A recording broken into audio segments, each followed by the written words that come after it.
I have way too many memories of watching Sonic X when I was younger. This was the main Sonic show that I was watching when I was younger, as it would usually air on Cheese TV, which was a program on Channel 10 in the morning before school. I really loved this show so much as a kid that I ended up getting copies of the episodes on DVD so I could watch them whenever I want. This show was one of the main reasons why I got into Sonic in the first place, besides from the Sonic Mega Collection. Since I have such fond memories of the show, I really wanted to go back and see if it's as good as I remember it being. I will say this is an interesting show because originally this was a Japanese Sonic show that was dubbed into English, which is known as the 4Kids dub, because that show aired on 4Kids in the US.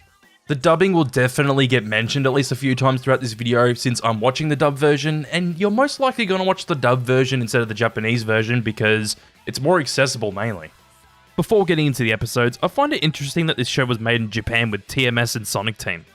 If you know the name TMS, you probably know them from working on a few episodes of Batman the Animated Series, and hey, they even did Akira. Also, the company that owns Sega, being Sega Sammy, also owns TMS, so there you go. With that, let's start off Sonic X with...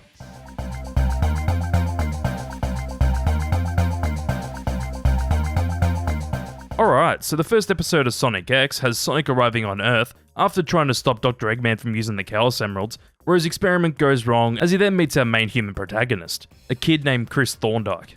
With Sonic's arrival on Earth, the authorities of the city he landed in have been put on high alert with his arrival.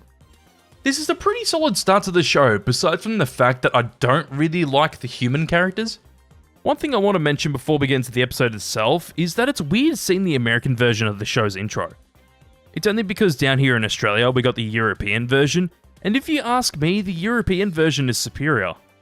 As the episode goes, the one thing that's quite funny but also takes you out of the episode a bit is the dubbing, especially with the human characters. All the Sonic characters are actually pretty good, especially Jason Griffith as Sonic, Amy Pallant as Tails, and Mike Pollock as Dr. Eggman. They're the definitive voices for those characters in my eyes. Sure, it's a bit of nostalgia, but I just think that they are the perfect voices for their characters, especially Jason as Sonic. Like, man, he really gets that upbeat, cocky attitude down to a T. No! The plot of the episode's alright since it's just as simple as Sonic arriving on Earth, but surprisingly the part of the episode I enjoyed the most is the police speed team going after Sonic. It's such a weird idea of a police force having a speed team that basically drive Formula 1s, and doesn't make any sense, but I like the idea that the leader, known as the Highway Star, sees this all as a competition to stay the fastest, since he barely gets to do any high-speed chases, and clashes with Sonic quite well. Also, we actually get a pretty decent joke in the chase. This is dangerous! It's irresponsible! What happens if kids start trying this? Kids, don't use Formula 1 race cars to chase hedgehogs. The animation's pretty standard as an anime goes, and I think it works with this show because they definitely aren't afraid of using the bright and vibrant colours that Sonic and his friends are known for. Oh well, most of the episode only focuses on Sonic getting to Earth, as we see Chris for the last minute as he saves Sonic from his pool, since Sonic landed in there after going supersonic speed. I guess I'm gonna see how Chris holds up as a character in the next episode, so let's get into it with...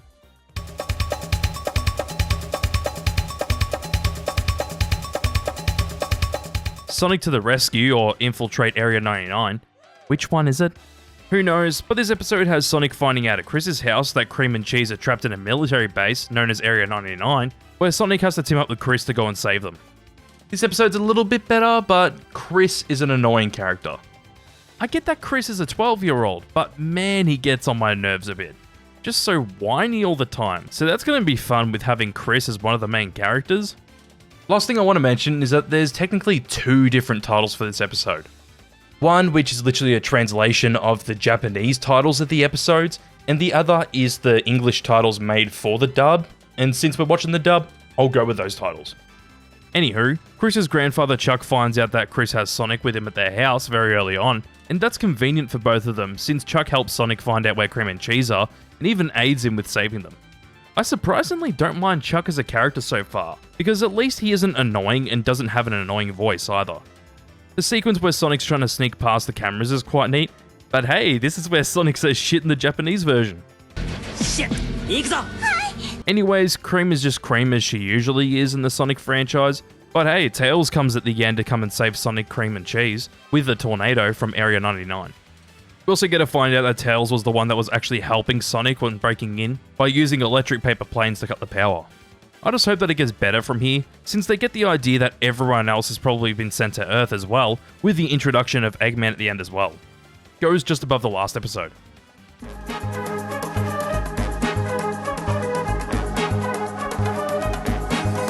This episode obviously follows up the last, with Eggman as he decides to use one of his robots, known as E23, to take over the world, where Sonic and his friends have to try and stop Eggman from doing so. It's a very simple plot for this episode, but it's the best so far.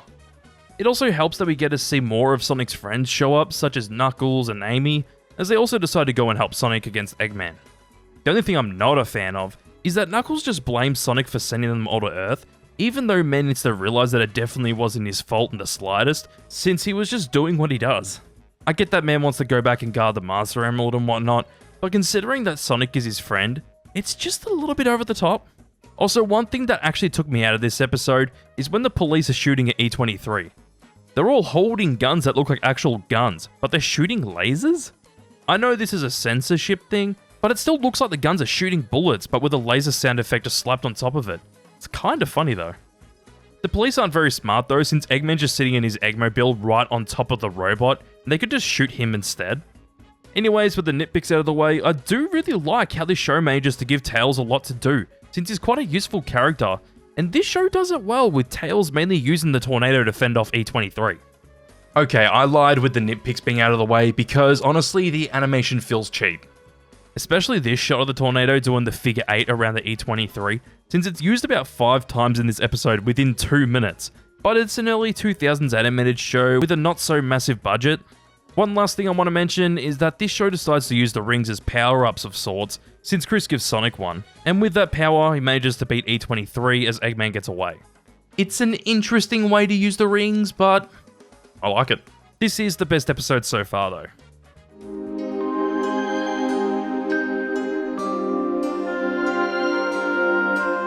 Chaos Emerald Chaos has Chris's teacher being replaced by someone named Mr. Stewart, who we find out's actually a spy for the president, since the first Chaos Emerald arrives at a construction site, as Sonic and his friends have to try and beat Eggman to the Emerald. This is pretty standard, but it's a bit of a drop-off compared to the last episode. I still enjoyed it a bit, since it's basically just a chase between Sonic with his friends and Eggman to find a Chaos Emerald, but the stuff with Chris's new teacher, Mr. Stewart, is just meh. That's the only real way I can describe it. It's just meh, since I'm not a fan of Chris, and Mr. Stewart tries to not act suspicious but ends up doing the complete opposite. It even gets to the point where he's following Chris with his car as Chris leaves class to try and help Sonic and the others get the Chaos Emerald. It's just goofy as hell that the teacher gets to leave for that long without the kids getting suspicious or anything else happening. Last thing I want to mention is this animation error where the guy's looking at a different position to the person he's talking to. It made me crack up quite a bit. Goes at the bottom of the list so far.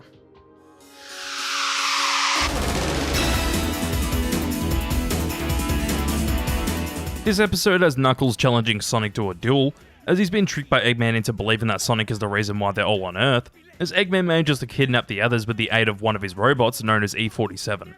As Eggman kidnaps them all, Knuckles realizes that he's being tricked, as he decides to team up with Sonic to take Eggman down. I like this show, but I'm not a fan of how they make Knuckles basically a moron since he easily gets manipulated by Eggman.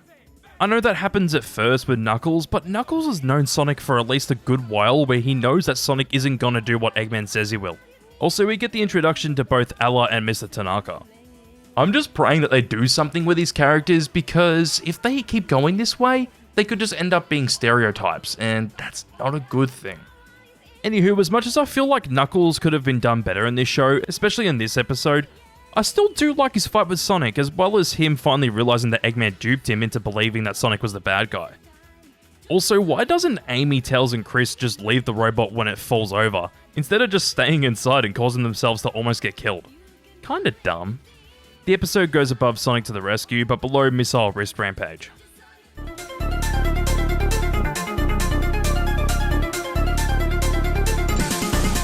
Techno Teacher has Eggman using a robot to brainwash Chris's class, where the robot ends up actually teaching the kids and not doing much brainwashing, where Eggman comes in to put the kids in detention forever, but Sonic comes in to destroy the robot and save the kids. Probably the worst episode so far. It ain't bad, but it's just extremely average.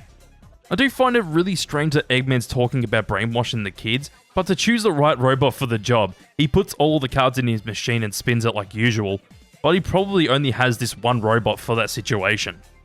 It's probably because the studio wanted to reuse a few shots so they can save time and money, so fair. I like how the robot just goes completely against Eggman and genuinely wants to teach the kids and be a good role model to them, until Eggman forces the robot to keep them in detention. I don't know. This episode really just didn't do much for me at all, especially since the episode mostly follows the kids that we don't know at all or really care about. The human characters just need more development in the hope that they get the development they need.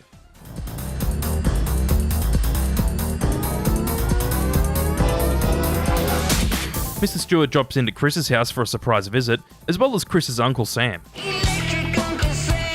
who's actually the leader of the S-Team from the first episode, where Chris and Chuck manage to keep Sonic and his friends hidden from them all, as Ella and Mr. Tanaka finds out what Chris has been hiding. This is one of the main episodes I remember watching when I was younger, but does it hold up? I guess, but it's really strange. I surprisingly like how Cream and Cheese do something in this episode and actually have a bit more of a role, since they want to help decorate for the party, but Chris has to keep them away from Ella, Mr. Tanaka, and his parents.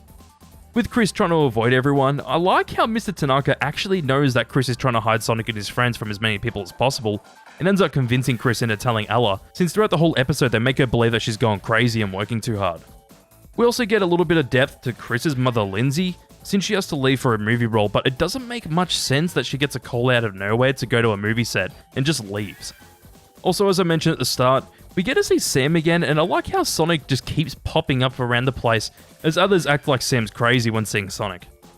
Speaking about characters that show up, Mr. Stewart just stares at a painting that he planted a device on the whole time, and it's only kind of funny just because of how absurd it gets. The whole episode kind of goes nuts near the end as Sonic's friends drop in and out after Cream crats at Chris for being annoyed about her mother leaving, since she can't see hers, but the ending is kind of bittersweet as everyone at Chris's house is happy, and Sonic and his friends don't have to hide anymore. Goes above Chaos Control freaks, but below Sonic to the rescue.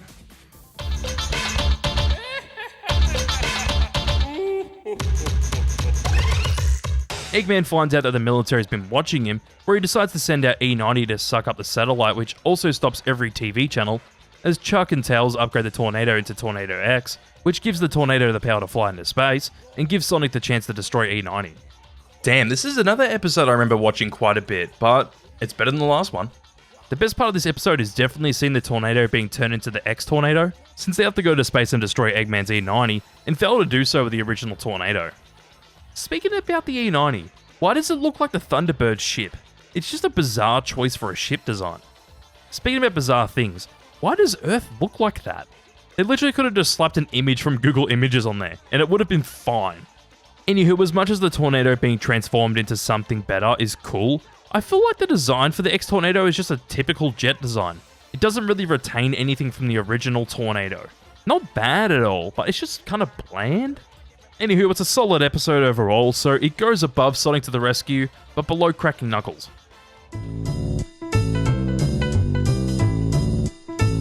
You know me, the fighting freak Knuckles. The Last Resort has Chris, Amy, Cream and Cheese arriving at a resort, whilst Eggman tries to take over the whole place, to then be stopped by Sonic when saved by Amy, when using E39 to take over.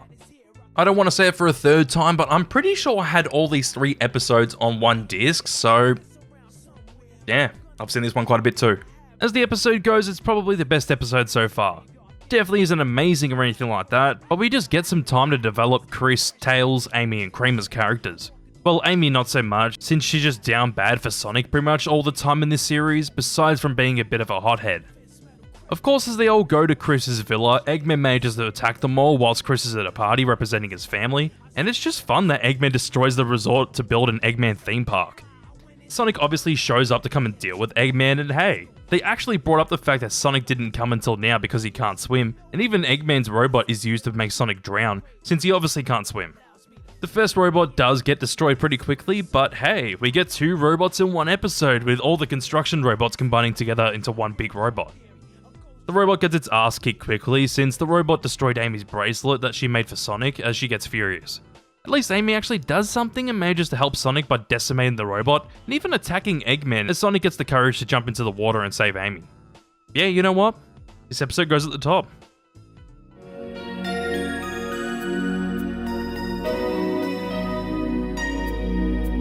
In this episode, we have Sonic and his friends having a team up in a game of baseball against Eggman and his robot team for a Chaos Emerald. Yeah, that's pretty much the whole episode. As simple of an episode this is, it's quite enjoyable. It's mainly enjoyable because the whole episode is basically Team Sonic against Team Eggman in a game of baseball. I do like the setup to the whole premise where Tails gets pulled into the stadium by the X-Tornado since it's powered by a Chaos Emerald, as the Emerald detects another Emerald, and Tails ends up having a nice conversation with the groundskeeper just before he shows Tails the other Chaos Emerald. From there, everyone sees a giant light go up into the sky because of the two Emeralds being together, as both Sonic and his friends as well as Eggman go to the stadium to fight for the Emeralds, and even Knuckles gets roped into helping Team Sonic. Also, Eggman gets both of the Emeralds in the end, even though he lost. And wait, how did he do that since Tails never gave him the other Emerald? Doesn't make much sense. Anywho, I also like how people just show up to the stadium to watch their match, even though they could all end up just being in danger, because they should already know that considering how many times Eggman's attacked the city already. Goes above cracking Knuckles, but below Missile Wrist Rampage.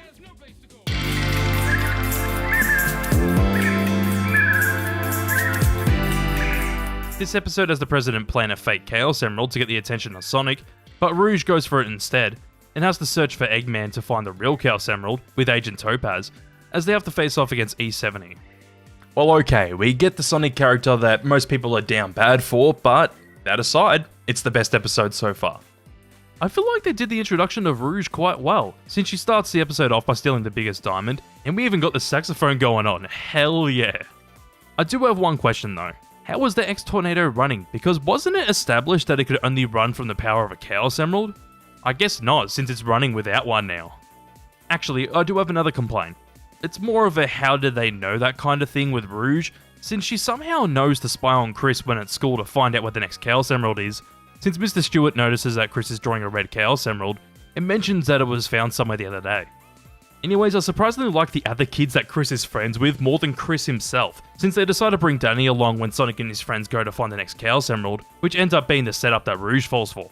With her falling for the trap, we get introduced to one of the mainstay human characters known as Agent Topaz, and she works really well too.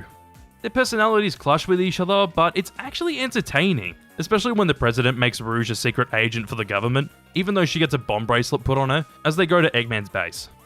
It's just neat to focus on characters that aren't Sonic in the gang, and so far I actually enjoy this episode more than the rest of the show so far, because characters like Rouge and Agent Topaz have already been developed well. Goes at the top.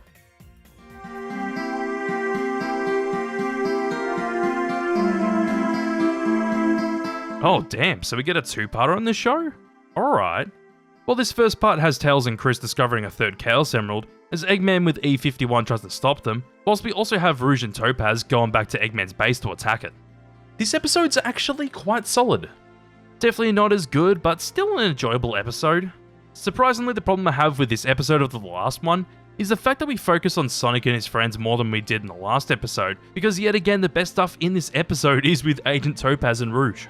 It doesn't help that Tails, Amy, and Chris brought along one of Chris's other friends named Francis, since she's honestly quite annoying. Not the worst character, but at least they don't get that many lines in this episode. Also, hey, the card slot machine's back as Eggman pulls out this robot chicken. Literally. To go and find this supposed third Chaos Emerald. Also, wait, the X-Tornado still has a Chaos Emerald in the end? Amy literally said in the episode Unfair Bowl that Eggman has both emeralds, but now he doesn't? Okay, I guess. This is one of two parts, but as this one goes, it's above Sonic to the Rescue, but below Satellite Swindle.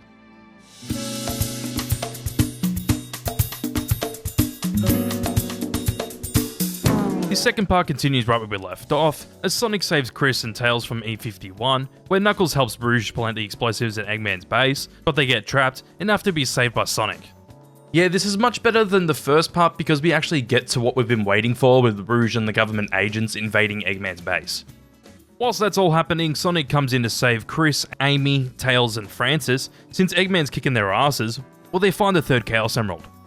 Eggman of course manages to get it from them, and when Sonic and his friends chase after Eggman, they end up at his base as Rouge and the President's men are inside attacking it. Even Knuckles comes back as he manages to save Rouge and the President's men as they get surrounded by robots.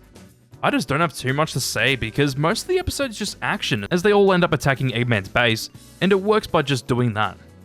I do wonder where the show will go from here considering that his whole base is completely destroyed and Sonic got away with the Chaos Emeralds. Also, I actually like the change to the Chaos Emeralds where Sonic can use the power of 2 emeralds to make himself stronger. Goes above the Last Resort but below Fly Spy.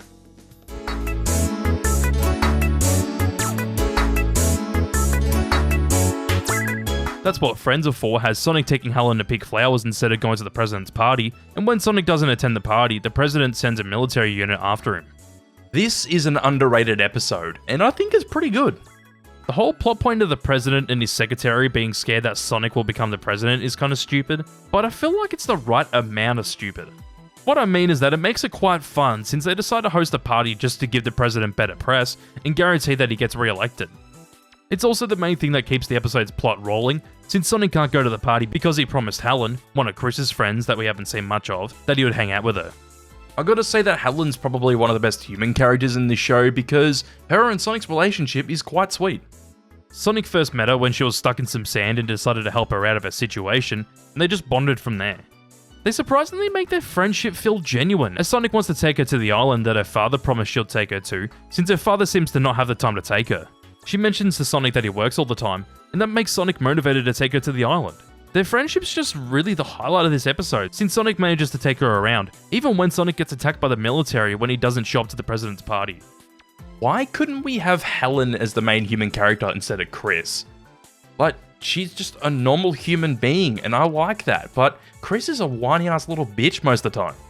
Even though I wish that Helen was the main human character that we had the show follow, at least we have this episode where we get to see her being the main human character.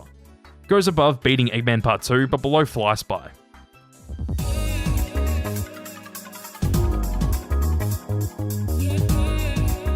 This episode has Eggman getting out of the rubble of his base, where he launches a battleship known as the Egg Fort, and attacks Station Square, where Sonic obviously has to come and stop Eggman. This episode's okay. Not much else to say. I wasn't the biggest fan of Chris, Amy, Tails, and Cream going shopping with Ella, but the only thing worthwhile is how people just stare at them the whole time, since they're all well known by this point for stopping Dr. Eggman. Speaking about him, he's back with his giant ship known as the Egg Fort, where he attacks the city right as Chris and the others are right in the middle of it, as he plans to set up a base in the middle of the city. Also, hell yeah, Sam is back as he manages to get Chris and the others back to his place quickly, since they need the X-Tornado to help Sonic take down the Egg Fort. Even Mr. Stewart shows up as he saves them all from Eggman as he sends bombs after Sam and the others, since they're going back to Chris's to get the X-Tornado, even though Mr. Tanaka brings it to them on a truck. Also, I surprisingly haven't mentioned Eggman's sidekicks Deco and Boko yet, because they're kinda just there making jokes here and there about Eggman's situation most of the time. They work for what they are so far, but they're only in a couple of scenes here and there, so they're not really worth mentioning anyways. Anyways, there isn't really anything else worth noting about the episode, since Sonic destroys the Egg Fort quite quickly when being given 2 rings. Goes above Chaos Control Freaks, but below Party hardly.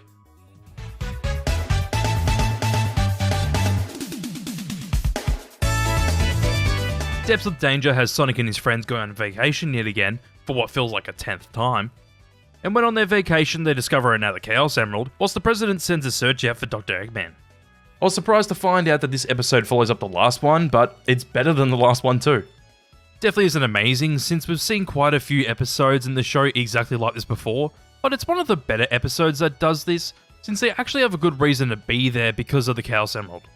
I actually quite like how Chris and Sonic try to come up with ideas to breathe underwater, but they just decide to go and pay for scuba diving gear, even though they could have just done that in the first place. There are actually a few funny jokes in this episode, especially with Bo Koon roasting Eggman's swimsuit. Love the bathing suit, Doc! Did you get that in prison? Also didn't expect Sam to be back, where he manages to save Sonic from Dr. Eggman. I'll take what I can get. Goes above Party hardly, but below Sonic to the rescue. Holiday? He gets a holiday? Hey, Dr. Eggman feels the same way about Sonic going on holiday as I do. Well, it's only because he's been on a million of them in this show.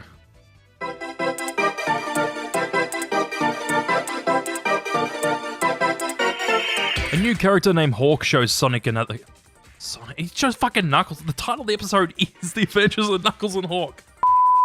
A new character named Hawk shows Knuckles another Chaos Emerald, where Eggman manages to use E91 to kidnap Hawk, when Knuckles has to go and save Hawk from Eggman's robot and get the Chaos Emerald back. An episode all about Knuckles? Yeah, and it's actually pretty solid. Even with the stereotypical accents as Knuckles walks through an Asian village to find Hawk, it's just neat to see Knuckles help someone out that desperately needs help, since they were trapped in an ancient temple, and eventually locked away for finding a Chaos Emerald. Of course, Knuckles helps Hawk, because they're both after the Emerald, but even Rouge as well as Eggman come in to steal it from them. Also, they actually brought the shovel and claws into this universe? That's interesting, but Knuckles uses them to get the Emerald from the rubble of their fight with Eggman's robot E91. I don't know, I just like these episodes where they decide to focus on different characters that aren't Sonic and his friends from time to time. Goes above Unfair Bowl, but below Missile Wrist Rampage.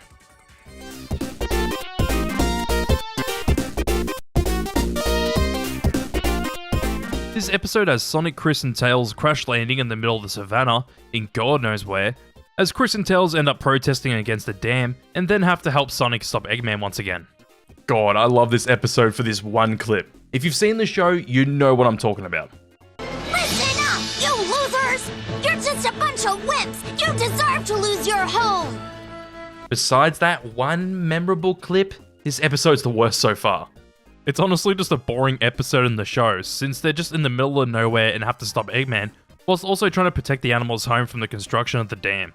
I do wonder why the men running the construction site are typical Russian mob bosses. It's just really strange.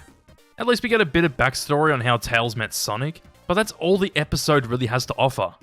I'm just struggling to think of much to say about this episode because it just feels like such a nothing burger of an episode. It has to go at the bottom by quite a bit.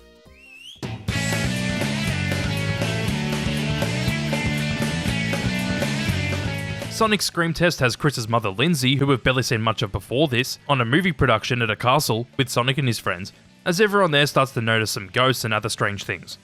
This episode's a little bit better, but still ain't great. I don't know, I just don't think this episode's that great either, but at least it isn't as boring as the last one. We get some Sonic Adventure 2 stuff going on here in the castle, since the ghosts that inhabit the castle are the Boom Boos, and the one ruling them all is King Boom Boo. Kids shat themselves when watching this episode, and I can kinda see why. It's because when the Boom Boos possess someone, they end up looking like this, with the big red and yellow eyes and the huge smile. As an adult, it really doesn't do anything because it really just gives off Sonic.exe vibes, but at least a kid's show had the balls to do something like this. Also, when they eventually get rid of the ghost, this shot's really weird where Sonic just comes up behind Amy as the ghost leaves her body. Well, this is actually an example of the 4Kids censorship where they got rid of Sonic slapping Amy on her back to get rid of the ghost. Why? Well, because they can, I guess, but it's just really strange in the 4Kids version. I just don't have too much to say about this episode. It goes above Techno Teacher, but below Chaos Emerald Chaos.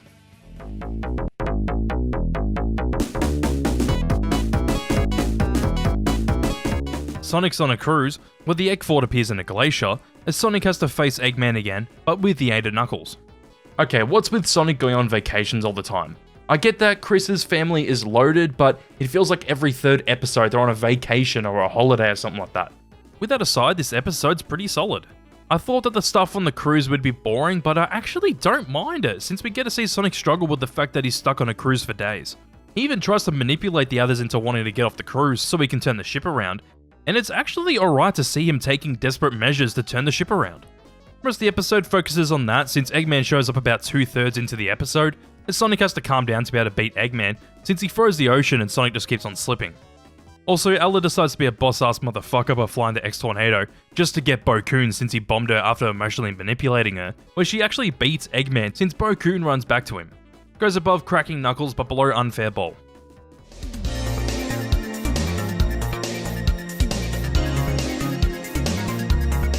Fast Friends has Sam challenging Sonic to a race with his new race car, where Eggman tries to interrupt their race with a new robot known as the Sumo Robot. I watched this episode quite a bit back in the day, and I actually like it. Obviously nothing amazing because there hasn't been anything amazing in this show so far, but it's just a fun episode since Sonic and Sam work well off each other. Sonic can't be bothered racing, but Sam tries to persuade him since he's so persistent about it because he has a $1 billion car where he thinks that he will win and everyone's waiting for the race to happen. It actually takes the president's assistant contacting Eggman to get Sonic to enter the race, where Eggman threatens Sonic with his robot thing which makes Sonic say yes to the race.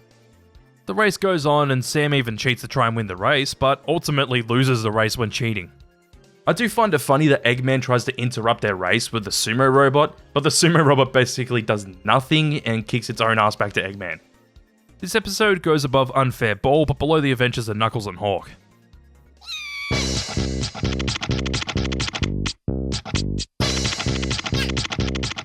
Another vacation?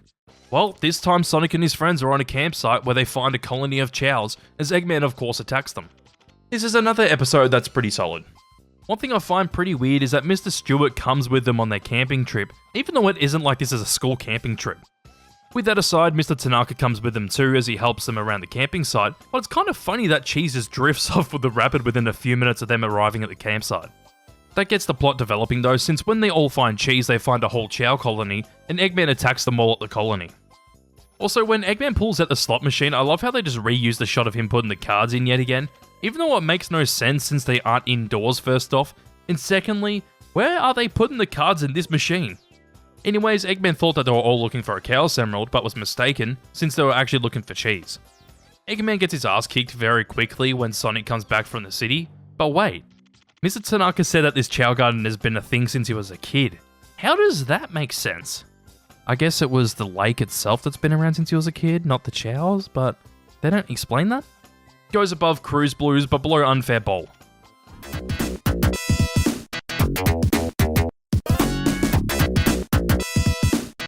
Chris's father Nelson manages to buy a ring made out of a Chaos Emerald for Lindsay, as Dr. Eggman attempts to steal the emerald from them.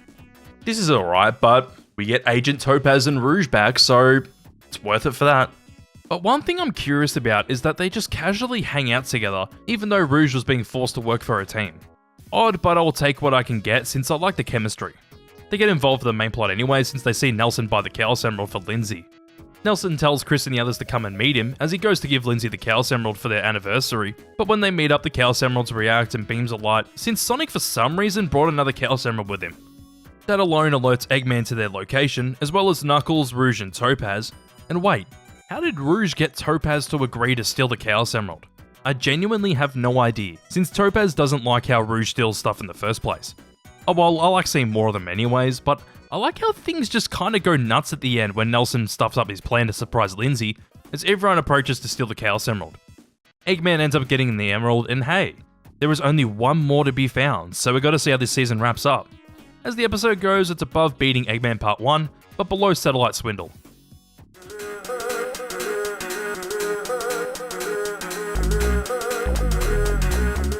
How to Catch a Hedgehog has Sonic constantly running around and not being able to stop himself, where Chris and Chuck discover that Eggman's new robot, E88, is behind the issues Sonic's having. Just another alright episode.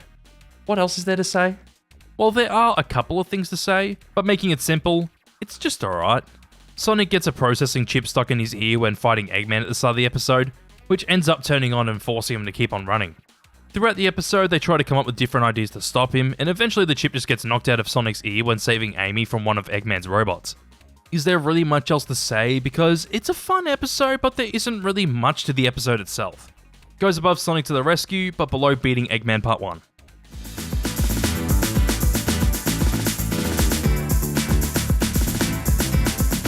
Chris is upset with the thought of Sonic and his friends returning home, whilst Knuckles is trying to form a truce between Sonic and Eggman to give them the opportunity to return home. I don't know, the quality of the past few episodes have pretty much all been the same, and what do you know, this is pretty much the same. Just nothing spectacular at all, but it's definitely serviceable. At least this time around, Knuckles isn't completely trusting Eggman, but realizes that Sonic and Eggman need to work together to figure out how to get back home. Also, Chris gets forced by Mr. Stewart to go to the counselling room, but he's the counselor as well? It's a bit strange, but I'll accept it. Another good thing about this episode is that we actually get a bit more development with how Chris doesn't want to see Sonic and his friends go back home, because his place was so quiet before they all arrived. Besides that, not much else really happens in this episode, besides from Topaz and Rouge finding the last emerald near the end of the episode, and Chris taking all the Chaos Emeralds to Eggman to potentially give them all a chance to go home, to then obviously get double-crossed. Just makes both Chris and Knuckles look like morons, since they thought that they could possibly get Eggman to team up with Sonic just so they can get home. I do hope that this season finishes off strong with the last episode. As this episode goes, it's above Beating Eggman Part 1, but below Emerald Anniversary.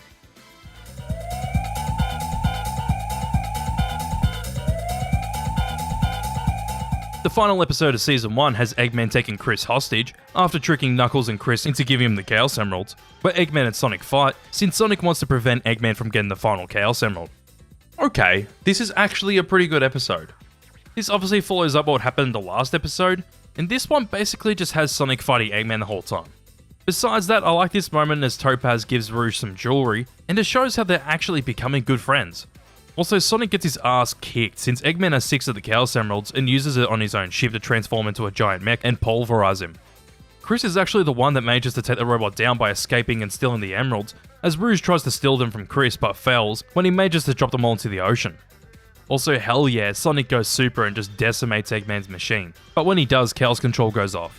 They don't get sent back home though. Instead, they bring more of Sonic's world to theirs, with the biggest example being Angel Island, since it's just floating on Earth now. This was a pretty solid last episode of the season. Goes above Missile Wrist Rampage, but below the Last Resort.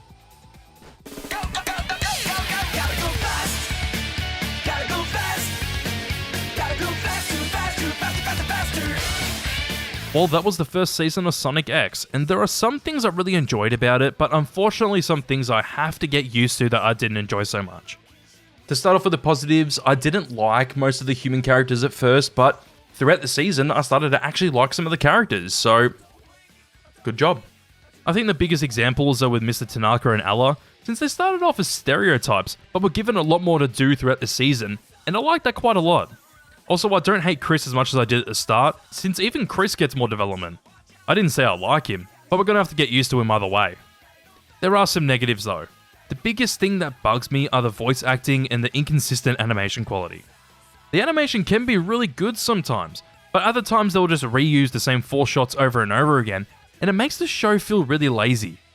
With that, the voice acting is all over the place, especially with the human characters. Not the main human characters we follow, but usually the side characters or the background characters that might have a line or two.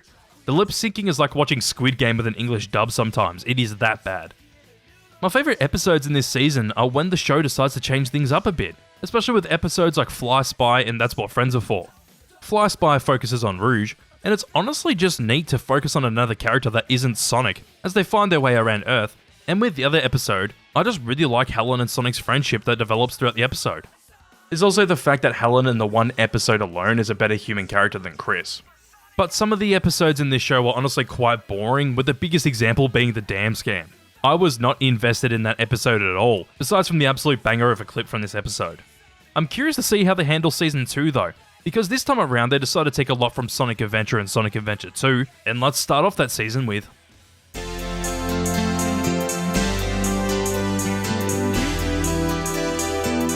the first episode of Season 2 has Big and Froggy discovering a Chaos Emerald, as a blue liquid known as Chaos takes over Froggy and runs away with the emerald, where Big, Chris, Cream and Cheese cross paths as Froggy, taken over by Chaos, tries to get the emerald that Lindsay gifted Cheese.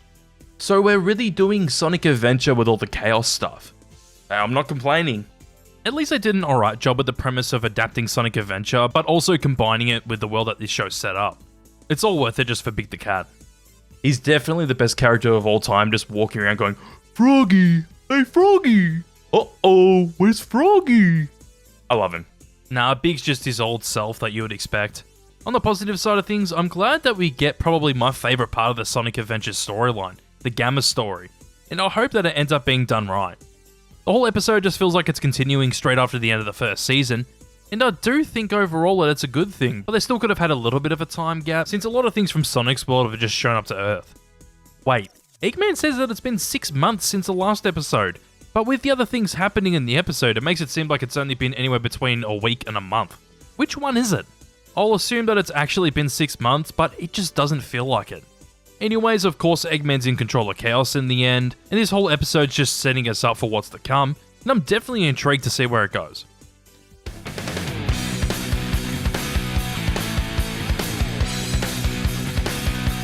A chaotic day has Knuckles suspecting that Chaos is controlling Froggy, since Chaos just before the last episode happened destroyed the Master Emerald, where everyone decides to go their own direction with finding Froggy and recovering the Chaos Emerald while Sonic and Tails hunt down more Chaos Emeralds. Yeah, this episode's pretty good. Obviously, just find the story of Sonic Adventure more appealing than what the show was doing in the first season, with its own unique story, and it also helps that in these episodes so far, they're using the human characters less. These episodes, since it's adapting Sonic Adventure, gives Knuckles a lot more to do in this show, which is also a good thing, since he felt so bland and one-note most of the time in the first season. Speaking about him, we get to see the backstory of the Echidna tribe as Knuckles finds pieces of the Master Emerald, and yeah, I'm not complaining about this show literally just being a retelling of Sonic Adventure. It isn't as good as it is in Sonic Adventure, but hey, it's cool to see it adapted in this show. As I mentioned in the recap of Season 1, the dubbing work still isn't great. I probably should have just watched it with subtitles in the end, but it is what it is. This goes above the last episode.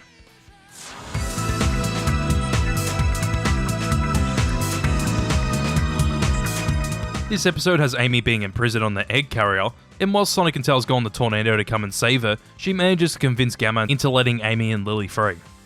Yeah, this is straight up Sonic Adventure, and I'm not complaining about that.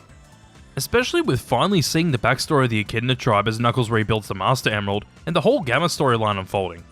They also managed to bring Chris and Big into this since they ambushed the egg carrier to find Froggy, since Eggman got Gamma to find Froggy and bring him back to them. I will say, even though the Gamma storyline is done surprisingly well for this show, I still feel like it was a little rushed since we got to see the storyline for about 5 minutes throughout these past 3 episodes, and there isn't much of the story left from here. The episode ends on a cliffhanger anyways, as Sonic, Tails, and Knuckles crash land onto the egg carrier, and I hope it gets better from here. Yet again, I think this episode's better than the last.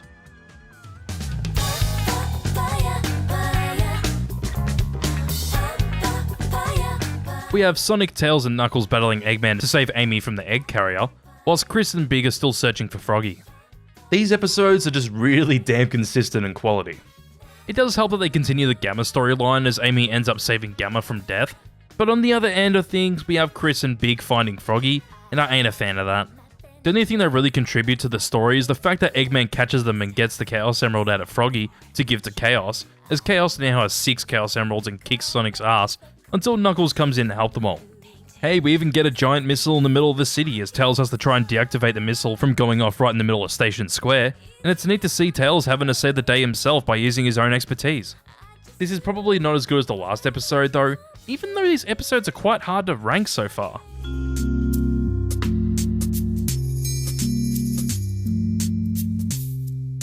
Revenge of the Robot mostly follows Gamma as he manages to deprogram the mission Dr. Eggman gave him, and instead decides to find the other E-series of robots and set their animals free. This is the weakest episode so far, but still solid. We get more of the human characters this time around, as the start of the episode is literally Ella and Mr. Tanaka's antics, where they're trying to get Tails past the crowd of people that want to see him since he just saved the city. We get the end of Gamma's story as he realizes that Eggman's the bad guy since he killed all the other robots, when he succeeded in getting Froggy for him. Still feels a little rushed as I mentioned earlier, but for what time we get with the whole plotline, it's still well done. But wait, Beta, Delta, and Epsilon are still alive? Apparently so, as Gamma goes around reprogramming them all to get rid of Eggman, but he has to go to the egg carrier to get Beta reprogrammed, but gets his flicky freed when freeing Beta. We probably only have one last episode for the Sonic Adventure storyline, so let's see how it wraps up.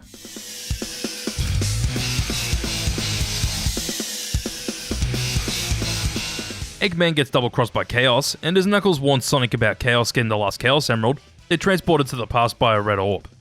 Now this is the best episode so far. It's mainly because it's just the conclusion to the Sonic Adventure storyline, because they do a good job with it, even though I got worried with all the human character stuff at the start of the episode. It quickly gets into the actual conclusion of Sonic Adventure's storyline, with Chaos becoming a giant water lizard known as Perfect Chaos and attacking the city in a giant flood. We end up getting the explanation that Tikal follows Chaos wherever it goes, as she ends up talking to Sonic to try and beat Chaos once and for all.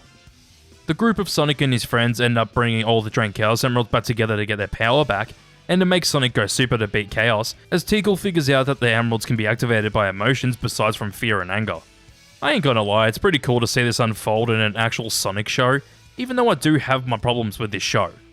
As the episode goes, I feel like there should have been a bit more of a fight between Perfect Chaos and Sonic, since it doesn't happen for very long.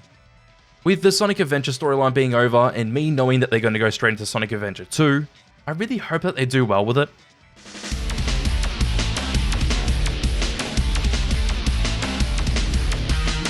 Oh yeah, so since we wrapped up the Sonic Adventure plotline, this show's deciding to get into Sonic Adventure 2, with Eggman hacking into Gun's database and finding out about his grandfather Gerald's Ultimate Lifeform project, known as Shadow. This episode's pretty good, and it's a good start to the Sonic Adventure 2 storyline. I was actually really worried that they would come up with a half-assed explanation about how Gerald exists, and how Shadow was created. But I actually like how they explained his existence with the fact that Eggman was born on our Earth, then ended up in Sonic's world later on. As Shadow goes with this way they told the story, it doesn't make much sense why Gerald made Shadow a hedgehog, but him creating the Ultimate Lifeform still makes sense. Maybe we'll get an explanation to why Gerald made Shadow a hedgehog, but who knows. I will say that I find it interesting that Project Shadow is kinda like folklore in this universe, as Mr. Stewart ends up being sent to a news agency to be a news anchor, and convince Scarlet to look into the project for a report. Anyways, the one thing that weighs down this episode is the fact that we go back to the characters like Chris having more of a focus, since the main thing I praised about the previous episodes in this season is when they would have episodes barely featuring human characters. At least we get more of Rouge and Topaz in this episode as they want to get their hands on a Chaos Emerald, but end up stealing the Master Emerald from Knuckles. I will say I'm very keen to see Shadow in the next episode, but as this one goes, it's just below Flood Fight, but above a Robot Rebels.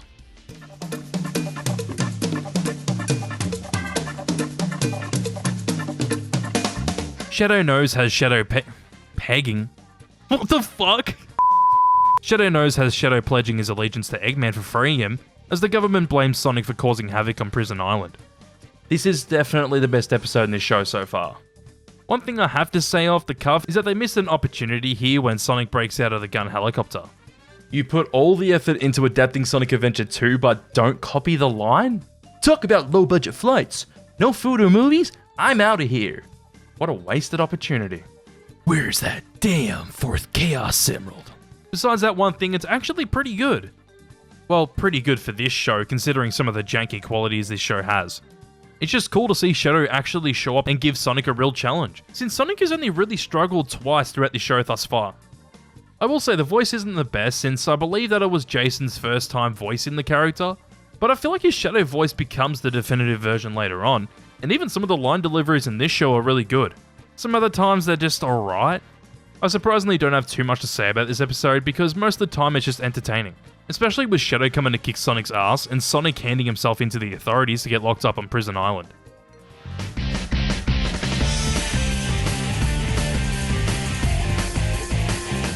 This episode has Sonic being held prisoner on Prison Island with Tails and Amy coming to free him, whilst Eggman searching for the Chaos Emeralds with help from Rouge and Shadow. This is a bit of a drop off compared to the last episode, but still good.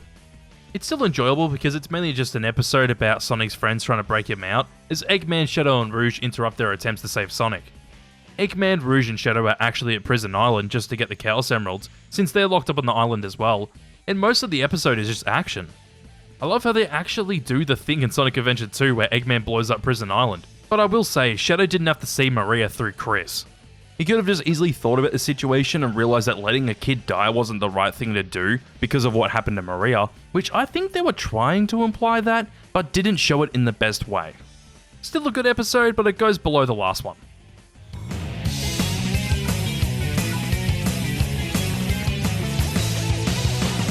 Chris gets transported up to the Space Colony arc with Shadow and Rouge, as Sonic and his friends are trying to figure out where Chris is, with Amy thinking that Chris has been taken to Eggman's secret base by Shadow.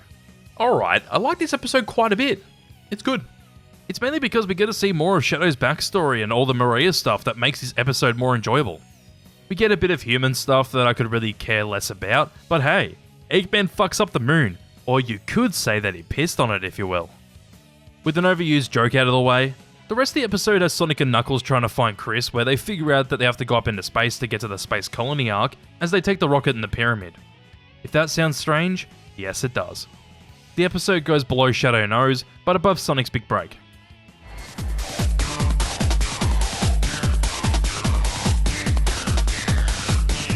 Robotnik's Revenge has Sonic and the gang arriving on the Space Colony arc, as Sonic and Shadow face off since Eggman has all the 7 Chaos Emeralds, and even Rouge has the Master Emerald where Knuckles tries to get it back.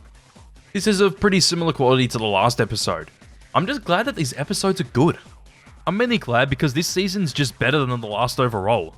Season 2's been a lot more consistent just because they've been adapting both Sonic Adventure and Sonic Adventure 2, and the stories of both of those games are consistently good throughout, and they haven't done a bad job with it in this show.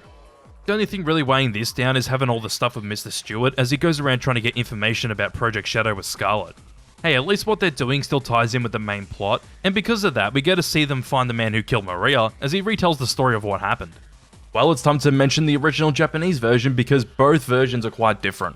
In the original Japanese version, we get to see the man tell Maria not to do anything stupid, then yelling stop twice, but as Maria pulls the lever, he actually fires his weapon, which then cuts to him saying that he just wanted to stop it. This version, on the other hand, has the man telling Maria to take his hand off the lever and that he isn't fooling around, as it then cuts to him as Maria's pulling the lever, saying that she was so young and that he won't ever forget her face. I really didn't think that one small scene would annoy me this much, but the original Japanese version is so much more effective and conveys a lot more emotion behind it compared to this 4Kids dub where it's a bit flat. It's just yet another victim to poor translations that this show decides to go with. But this is probably the worst example throughout the whole show in my opinion.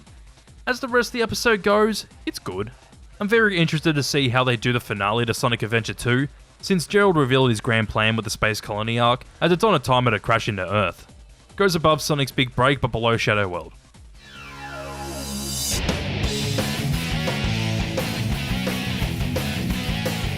Gerald, after airing his final message, gets executed by a firing squad off screen.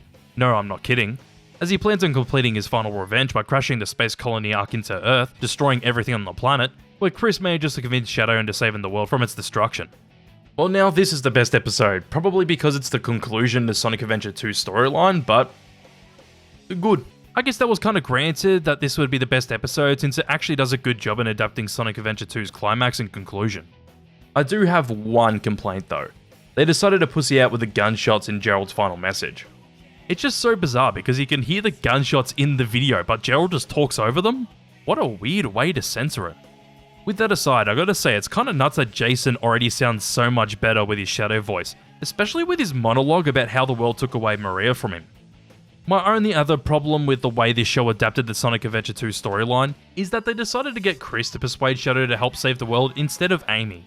I think both of them should have done it, because I think that this just takes away Amy's development as a character throughout this storyline, and it kinda shows how one-note Amy really is in this series. Also, holy fuck, it's the Bio Lizard! And also, they took out Live and Learn, at least the songs in the Japanese version. I do genuinely wonder what this show's gonna do, since both Sonic Adventure and Sonic Adventure 2 storylines have wrapped up. I assume that they're just gonna go back to doing their own thing again.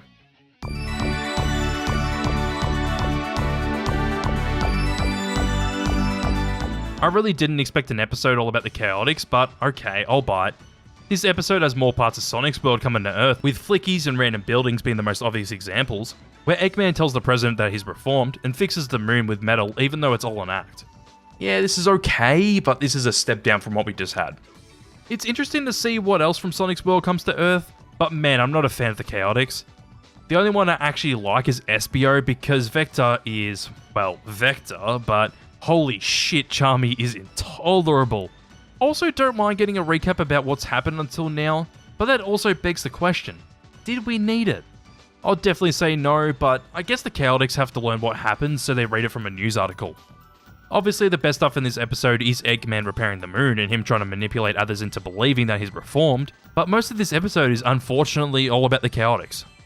At least it leads to Cream seeing her mother Vanilla again, but besides that, it's just average. Honestly, goes at the bottom for the season.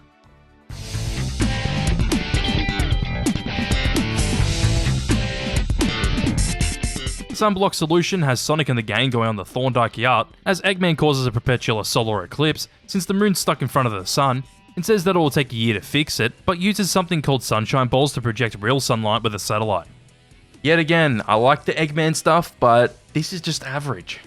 It's interesting to see Eggman trying to act like the good guy by selling sunshine balls to everyone as a solution to his own problem, even though it's all an act and ends up working in his benefit, when Sonic decides to destroy some of the mirror towers that are supplying the artificial sunlight.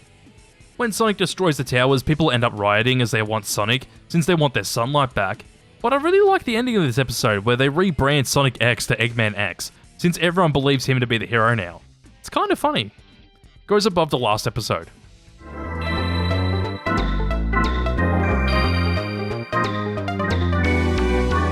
This episode has the president sending gun agents after Sonic to stop him from destroying the mirror towers, as Eggman reveals that the sunshine balls are actually brainwashing people to turn against Sonic. This is a little better than the last episode, but it's alright. It does help that Sam comes back to help Chris and the others, as the public have rioted into Chris's house demanding Sonic. Also, hey, Amy actually gets something to do by reinstating Chris's faith in Sonic, and it's actually a solid scene. Hold on, I can't believe it took all the other characters this long, especially someone smart like Tails, to figure out that Eggman has been moving the moon intentionally to block the sun, and that it isn't standing still, and that's why Sonic is attacking the towers in the first place. I just don't feel like I have too much to say about these episodes in particular, because it kind of progressed back to what we had in Season 1.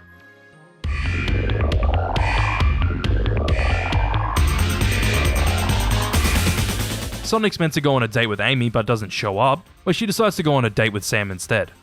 This is okay, but I don't know. These episodes are kind of disappointing.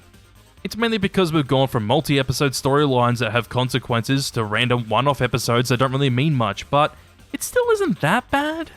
Amy and Sam's plot is probably more interesting than Sonic's, since all he does is just fight Bo Coon, as Amy and Sam go on a date and eventually have to try and stop Eggman from escaping prison, and succeed by taking down the machine that's coming for them.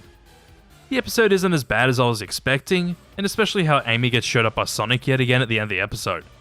Speaking about the next episode, ML gets teased throughout the episode and even shows up in Chris's yard as Cream and Cheese find him.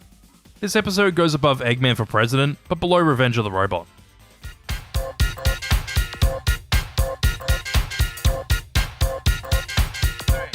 Ayo, is this meant to be a Mean Bean Machine reference? Probably not, but this episode has Eggman being forced to work in an electronics company whilst he's still in prison, where he manages to put different boards into the products, which end up moving on their own and attacking people. This is easily the worst episode of the season. I wouldn't say that it sucks, but it's something, especially with the start of this episode having Sonic run into a group of superfans.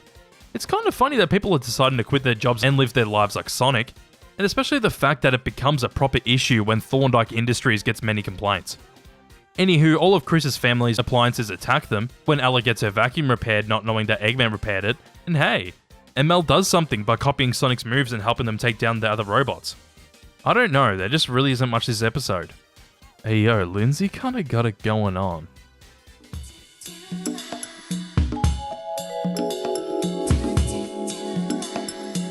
The sewer search has Stuart investigating Eggman's whereabouts, as he and Chris as well as his friends end up getting captured and taken to Eggman's secret base in the sewers. What can I say? These episodes are extremely average now, and it kinda sucks. We mainly follow Chris and his friends as they end up persuading Mr. Stewart to take him along and go deal with Eggman, and it's just not interesting. This is a bit of a goofy episode, and it's alright because of that, but I don't know. There really isn't much to say about these episodes. They all just feel kind of the same in regards to the tone that these episodes are going for, and I'm just not that interested in that. Goes above Meme Machines but below Defective Detectives.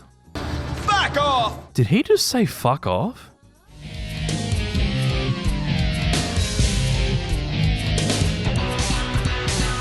Prize Fights follows a tournament hosted by the President, as everyone in the tournament is fighting to win the Red Chaos Emerald to intentionally lure Eggman there. Even though this episode's quite goofy, it reminds me of the episode Unfair Ball, and hey, I like it because of that. Instead of Eggman running this tournament, it's actually the President, as a plan to lure him out. Since he escaped prison, they obviously want to lock him back up. It takes a bit to get into the actual tournament as it starts halfway into the episode, but when it does start, it gets better because it's just goofy. Especially when Chuck decides to enter and injures himself before the fight, as it's revealed that he was going to fight Lucky, but they obviously got lucky with Chuck getting injured. Also, holy shit, they actually brought Hawk back into this show as one of the contenders as he loses to Tails. Yet again, I don't have much to say, but this is for a good reason since it's a very straightforward episode, but it's enjoyable. Goes above Revenge of the Robot, but below Pure Chaos.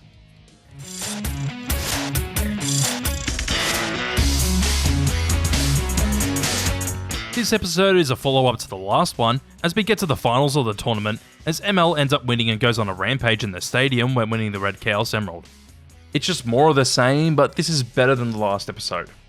I will say we actually get to see ML do something for once, since we haven't really seen them do anything throughout this show, besides destroying a few appliances, and now they ended up even winning the tournament. ML ends up attacking everyone when getting the Chaos Emerald, as the Chaos Emerald turned him back to his old self, since he was actually programmed to destroy, but when Cream found ML, his programming was broken. I do like that Cream and Cheese actually managed to keep the shit out of ML, since he didn't expect it from them and can only copy one person's abilities at a time. Even though he copied Sonic, Knuckles, and Rouge at the same time before. Not very consistent, but alright. This is definitely not a bad episode at all, so you know what, I'm not really complaining. Goes above the last episode.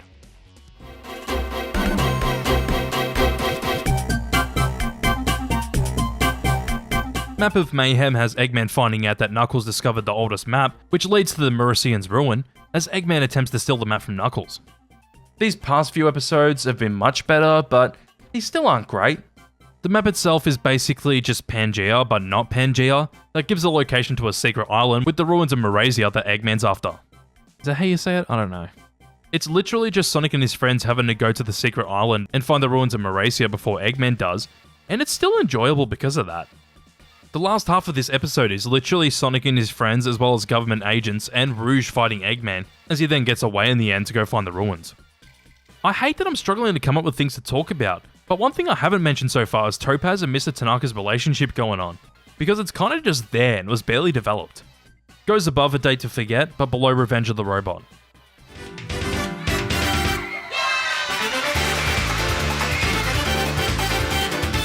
We follow the last episode yet again, as Sonic and the gang are trying to stop Eggman since he got into the crater of the island, and have to stop him before he succeeds with his plan. This is just much of the same. Even though this episode is still better than most of the Season 1 episodes, it still feels like these episodes have just progressed back to the same kind of quality those Season 1 episodes were producing. It just feels kinda lame to chuck the stakes down this much after having such high stakes with the Sonic Adventure and Sonic Adventure 2 storylines, since this show could have kept the stakes high, but decided not to. As the episode itself goes, I still like it because it's just Sonic and his friends going on an adventure to a hidden ancient village, with not that much substance, since they're just trying to find a volcano that will destroy the world and give Eggman the chance to rule it. Wouldn't that just kill everyone and you have nothing left to rule? Well, who fucking cares? Anyway, they have to fight a giant robot at the end, and it kinda just gets its ass kicked after a bit, as Eggman then gets the volcano to start erupting in Malaysia, and hey, Deco and Boko decide to go and help Sonic and his friends instead of staying with Eggman. I actually dig that. Goes above the last episode. Holy shit, is that Mothra?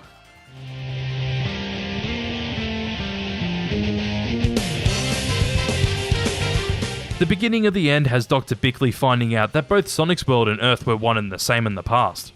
Since the two worlds are slowly merging together, they realize that they have to send everyone from the other world back because the world merging is causing time itself to change and be different. Yet again, this episode's a little better than the last one, but it's definitely nothing to rave about. One thing I want to question is what happened after the last episode. The volcano went off, but nothing else is mentioned about it. Oh, okay then. This episode's a bit more interesting because it's all about the characters reacting to the news about how the worlds are merging, and how the president wants to get the Chaos Emeralds to use Chaos Control to send Sonic and his friends home. My one issue is Chris, since he's such a whiny bitch throughout this whole episode. I get that he's a 12-year-old and that Sonic is his best friend and whatnot, but he literally doesn't listen to anyone besides from Eggman when confronting him, since he really believes that he's behind it all.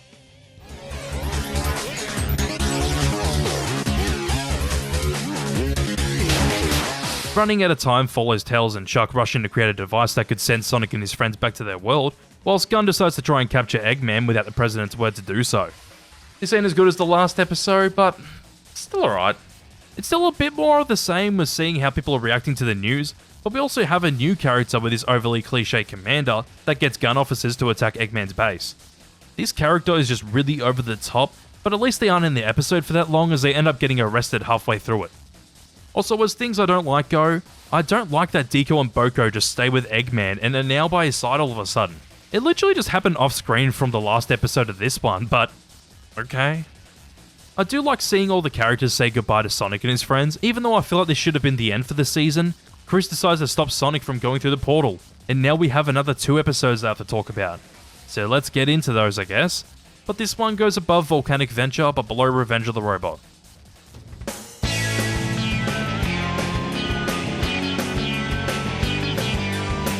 This episode has Chris not being able to let Sonic go, where he decides to run away with him, but eventually realizes that he has to let Sonic go, since time's running out for the machine to send Sonic back to his world. Maybe it's just me, but this episode's only worth it for the end of the episode. Most of this episode just follows Chris and Sonic as they run away, and Sonic goes along with it, as everyone's trying to find them before time runs out. The only thing that's worthwhile besides the ending is how Sonic tries to subtly make Chris give up, as he notices that Chris is getting more aggressive. Actually, I do like how Chuck manages to make Chris's parents realize why Chris ran off with Sonic, since he makes them realize that he'd be all alone again if Sonic left. It's actually better than I thought it would be, since you understand where Chris is coming from, but he still isn't a great character. Goes above the last episode.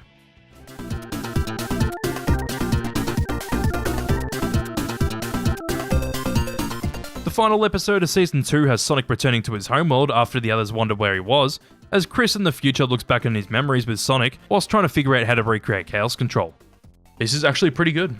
This episode gets right back into old shenanigans with Sonic and his friends fighting Eggman on their planet, but one thing I actually forgot to mention 2 episodes ago is how did the X-Tornado turn back into the tornado? Very strange, but now Chuck made the tornado transform into the Hyper Tornado.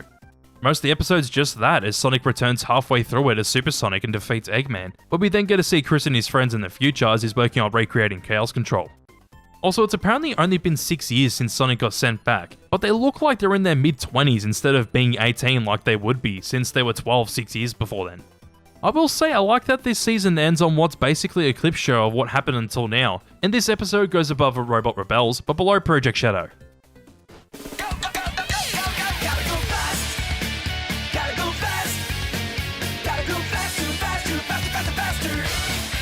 Gee, this season was all over the place, but as the whole season goes, it's probably better than the last season.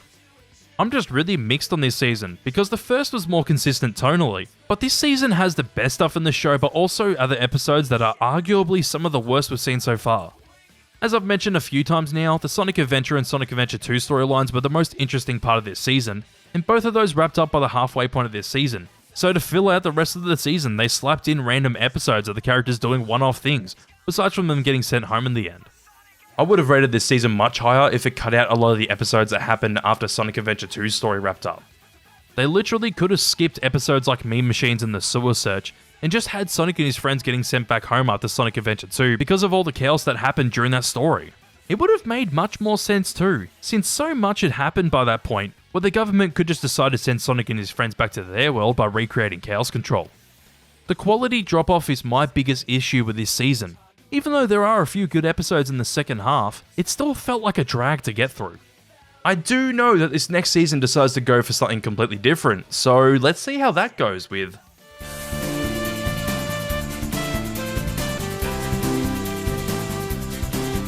To start off the last season of this show, a new enemy known as a Metarex, which this one is named Dark Oak, has shown up to fight Sonic, and when doing so the Chaos Emeralds get scattered across the galaxy as Tails, Amy and Cream find a spaceship that crash landed on their planet.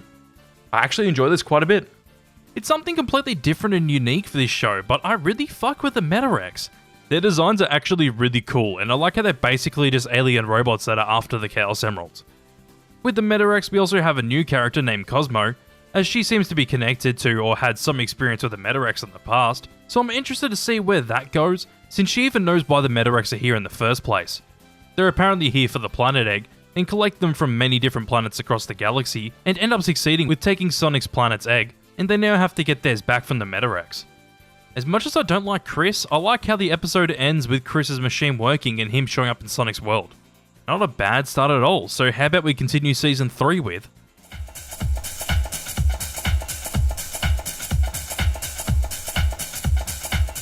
Cosmic Crisis follows right up from the last episode with Chris showing up in Sonic's world, but as his 12-year-old self, where he joins them all with trying to stop the Metarex from destroying the planet. Alright, yet again, I enjoy this episode, and it's probably better than the last. We managed to get a bit more out of Cosmo in this episode, as she says that the Metarex wiped out her planet, and that's why she's here to try and get Sonic to stop them before they take over his. It's actually pretty solid stuff, as Sonic and his friends are now going into space to stop the Metarex, but get attacked when getting ready to leave on Tails' spaceship. One other thing I want to mention is that Chris is actually more useful to Sonic and his friends this time around, since he manages to help Tails out with a lot of things because of his expertise he learned over the past 6 years. I just don't know much else to say, but these episodes are solid so far. As this one goes, it's just above the last one.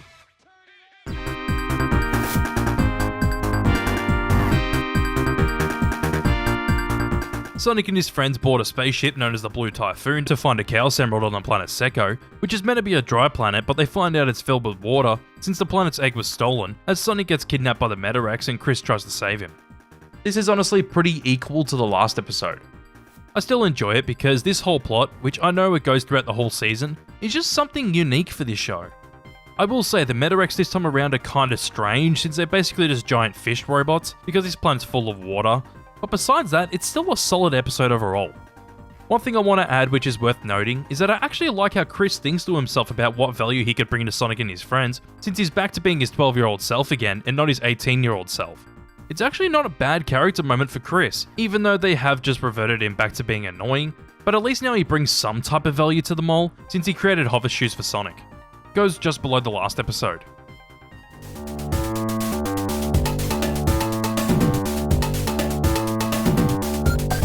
The heroes get thanked by the people at Secco for saving their planet from the Metarex with a feast, where Dr. Eggman plans on stealing the Chaos Emerald. Still an okay episode, but probably the weakest so far. The episode just has Knuckles being an idiot yet again, as Eggman manages to manipulate him into giving him the emerald they found at the end of the last episode. I'm just not a big fan of this version of the character sometimes, since they make him dumb to the point where he falls for Eggman's lies time and time again. Besides that, Sonic and Knuckles fight until Eggman just steals the emerald from them, to then have a frog Metarex come and try and steal it from him, as Sonic and his friends destroy the Metarex. It's literally the way they portray Knuckles in this episode that makes it the weakest so far. Even with that aside, it's the least interesting of these episodes.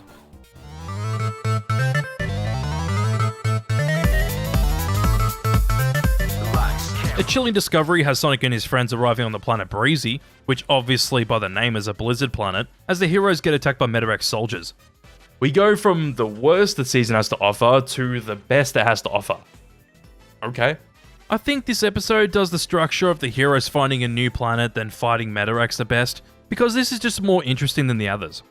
I will say though, I feel like I'm going to get sick of this story structure if they run it into the ground like they have with past episode structures in the past 2 seasons.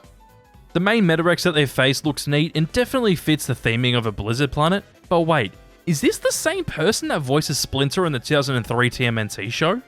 It definitely is Darren Dunstan, but one thing I was surprised to learn is that he voices Boko and Mr. Tanaka. The more you know. It's just really cool to hear his voice as the main villain of this episode, even though I constantly think of Splinter. Also, holy shit, Sonic goes full Sonic Riders with the board that Chris gives him. Now that's epic.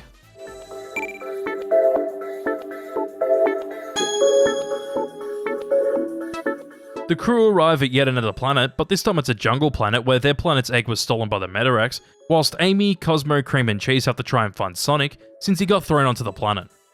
Yeah, now this episode structure is starting to feel really tired, but it's alright. I don't know, I'm just getting sick of how repetitive these episodes feel, because all these episodes are is Sonic and his friends finding another Chaos Emerald, or the Metarex taking a planet egg. They go to the planet, wander around for a little bit, then find the Metarex to save the planet egg or the Chaos Emerald. That's it. The one thing that makes this episode not feel as good is that it follows Amy, Cream, Cheese and Cosmo throughout most of the episode as they fight a baboon Metarex that is trying to take the planet egg. Not very interesting at all. And I don't have anything else worth noting about this episode. It goes above an enemy indeed, but below a cosmic cult.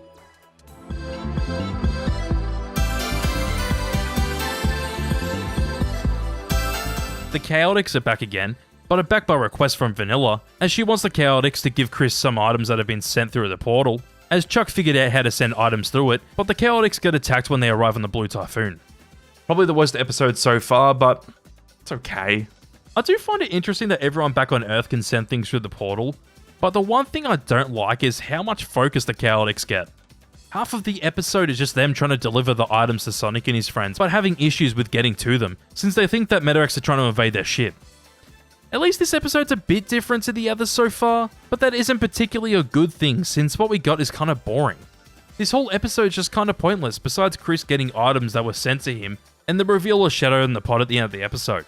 Definitely at the bottom.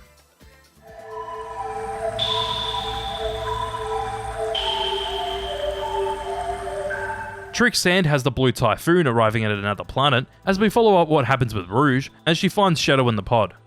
At least this is better than the last episode because Pete comes back to the show.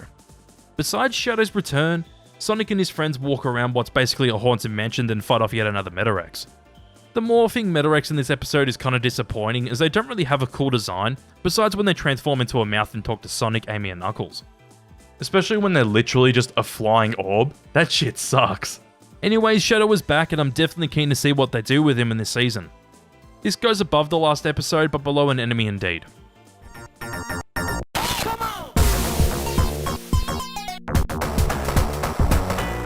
A Metarex Hellship is now targeting both Sonic and Dr. Eggman, as Shadow's trying to figure out how Sonic and his friends know who he is. This pretty much follows up the last episode, and I actually like this episode more than most of the episodes in this season so far.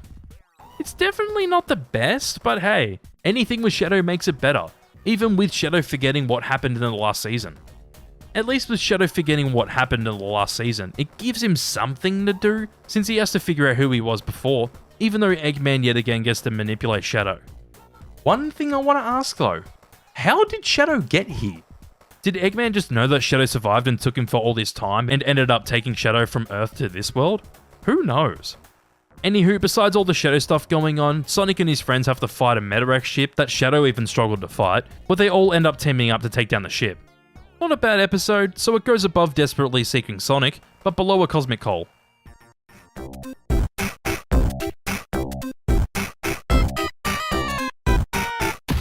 This episode has Tails and Cosmo finding a facility in a cave, where they find 3 copies of Chaos Emeralds being made by the Medirex, as the 2 of them then try and escape whilst being chased down by Viper. Yeah, this is alright. Man, I am struggling to come up with things to say about these episodes, because we're really staying on the same formula throughout all these episodes, aren't we? At least we get more development with Cosmo, since we get flashbacks of her life before her planet was destroyed by the Medirex. Also, I see that Cosmo and Tails is going to be a thing, since they seem to be getting a bit close. Oh well, I buy it. It works. I will say, Viper's a cool looking Medirex, and has the voice to accompany it, since he sounds like a snake, but I'm really struggling to say anything unique about these episodes. Goes above An Enemy Indeed, but below Desperately Seeking Sonic.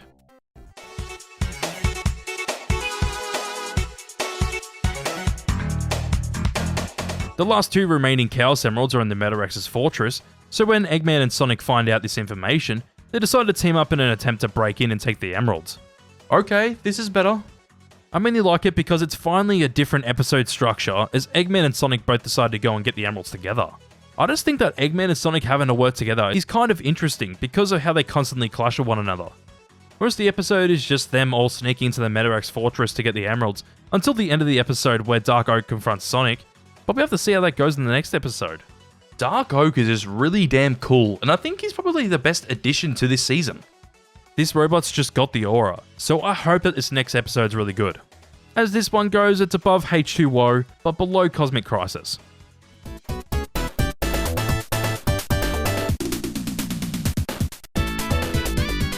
Sonic has to face off against Dark Oak again when being surrounded by Medirex soldiers, and when Sonic tries to escape, he has to face off against Shadow. Finally, a good episode in this season, and it's probably one of the best throughout the whole show. We finally have things happening in this episode with a whole army of Medirex being put onto Sonic, until he eventually has to face Dark Oak. Oh wait, he's a hologram? That's quite disappointing. Even though he doesn't really face Dark Oak, we have another Medirex that they have to face named Red Pine, and even though he gets sucked into a black hole in the end, he's still a big threat to them all since he almost destroys their ships. This whole episode is basically just action, but I love this clip where Rouge almost kills Chris by dropping him when he won't give up the Chaos Emeralds to her. Speaking about the action, Sonic and Shadow both go super as they fight against each other, since he wants the emeralds to give back to Eggman, and that's pretty neat. I do like the end where Dark Oak watches Sonic and his friends escape, as he says that this was all a test, so I just hope that when Sonic and Dark Oak actually fight, that he actually puts up a big fight against him. This is at the top.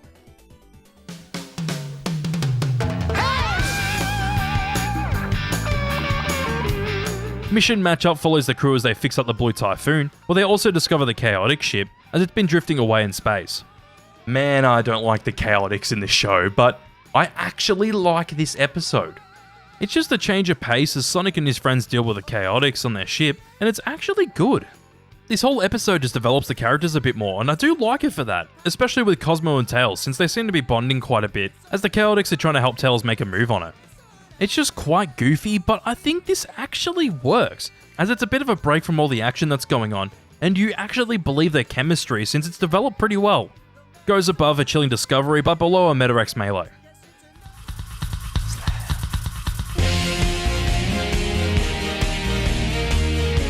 This episode has the crew travelling through an intergalactic cloister that happened in a Medirex Melee, in an attempt to get to the Medirex, but when going through they all get knocked out. Okay, now this is the weakest episode. This isn't bad or anything, but I honestly just think that it's quite boring, because we've gone back to what this season has pretty much always done.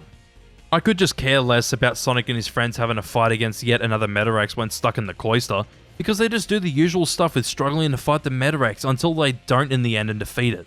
Just a snooze fest.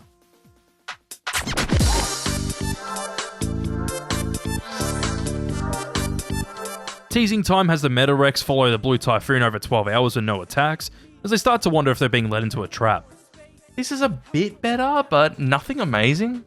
I don't know, this episode just goes up and down because there are some really interesting things in this episode, but some other things I could care less about. I did find it interesting at first that Cosmo wandered off with Chris and flew to the Metarex base, where she got tricked by Black Narcissus, who's one of the 4 Metarex commanders, into being a prisoner for the Metarex. Speaking about interesting things, let's talk about Dark Sonic, because man, this idea was wasted. The idea of a dark version of Sonic is a really cool idea, but he transforms only because Cosmo and Chris are being held hostage? It just feels like such low stakes for him to transform into a dark version of himself, even though I know the fake emeralds influence it as well, but hear me out here. What if Black Narcissus knocked them both out or almost killed them instead of just holding them hostage? I think it would work really well and make more sense because Sonic's rage and anger would take over him. Mild spoilers for Sonic the Hedgehog 3, but they should have done it there. Would have been cool. You know what's crazy though? This is the only time Dark Sonic has ever been shown in any Sonic show or movie at all. This idea was created for this show but never showed up in anything again. Maybe a comic or something, but I don't keep up with the comics. I have to ask why, because this is a really cool idea that could have been done really well. But in this episode, he goes dark for 30 seconds, then gets snapped out of it by Eggman after destroying 2 test robots. Anyways, when Eggman arrives, they basically just save Chris and Cosmo, then all of them just leave, after Bokoon somehow kicks the shit out of Black Narcissus. Really disappointing ending, but Eggman says that he could be persuaded to help the Metarex instead. Goes above a cosmic coal but below H2O.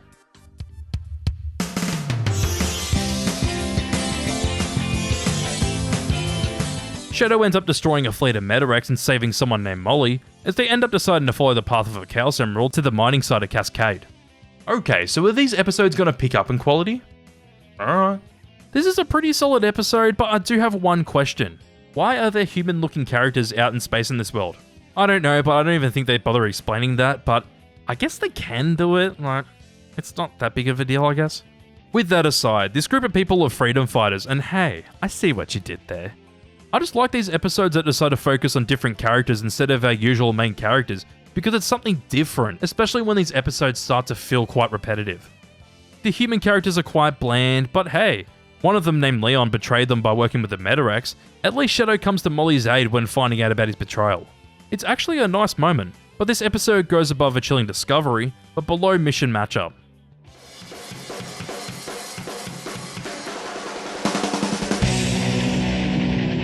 Sonic ends up finding a meteor, which ends up having a ship with Marmalims inside, which are basically chows.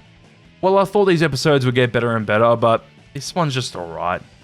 It's honestly just kind of boring since Sonic and his friends just go walking around the Marmalims planet until they have to destroy a disease from growing underground to save the planet. It's hard to say anything about this episode because not much even happens, besides from Tails and Cosmo developing more, and eventually falling in Amy's trap to make Sonic love her with a spell on a lake. The only thing that I got out of this episode is Tails and Cosmo's development, since I surprisingly like it when they're together. It does have to go at the bottom though.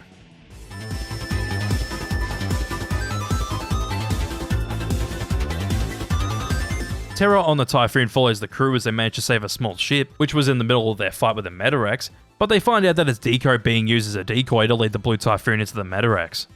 This is pretty solid. I actually like how Eggman's working with the Metarex because he ends up being a goofball compared to the Metarex, and I don't know, it's just kind of entertaining. Speaking about entertaining, most of this episode is Sonic and his friends fighting off the Metarex, and yet again, it's enjoyable. Hey, we even get more development with Cosmo and Tails. Even though it's less than what we got in the last episode, I will take what I can get. This time around there isn't much to say, but that's not a bad thing. Goes above a Ship of Doom, but below a Cosmic Hole.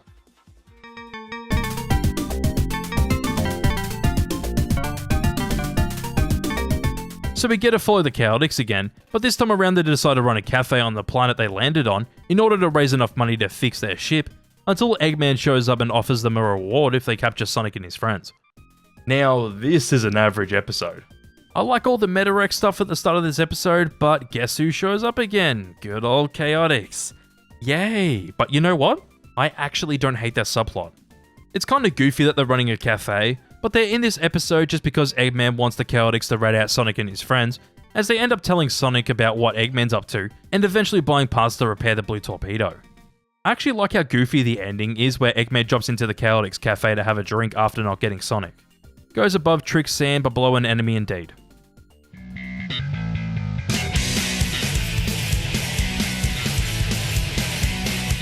The Blue Typhoon gets attacked by Yellow Zelkova as the ship crash lands onto a planet called Thunderbolt, as Sonic and Knuckles try to destroy a powerful weapon.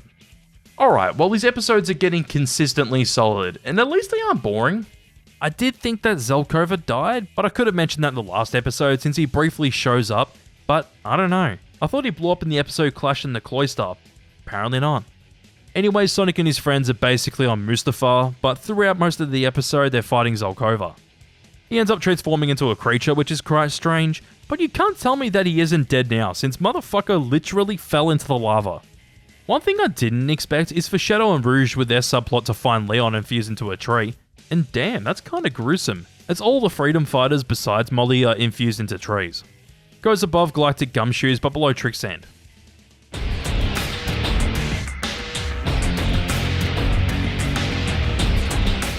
The Cosmo Conspiracy has Shadow getting on the Blue Typhoon with the mission to kill Cosmo, but Tails manages to get her away from Shadow. Okay, this is good. I guess Shadow is probably the best character in this show, so it definitely helps that the whole episode is pretty much about Shadow sneaking onto the Blue Typhoon to get Cosmo. This whole episode is basically just a wild goose chase of Shadow chasing down Cosmo, and I'm glad that the episode actually takes this situation seriously, since it makes Shadow feel like a big threat. On top of that, I like how this episode manages to give Tails a lot to do yet again, as he's the one that has to keep Shadow away from Cosmo, and even manages to get Shadow off the Blue Typhoon by shooting him out of the cannon. Also, oh shit, Cosmo was being used by Dark Oak to spy on Sonic and his friends in the Blue Typhoon without her knowing? That's actually a neat twist, since Dark Oak can see and hear everything Cosmo does. The twist alone puts this episode up quite high, so it's above Mission Matchup but below a Metarex Melee.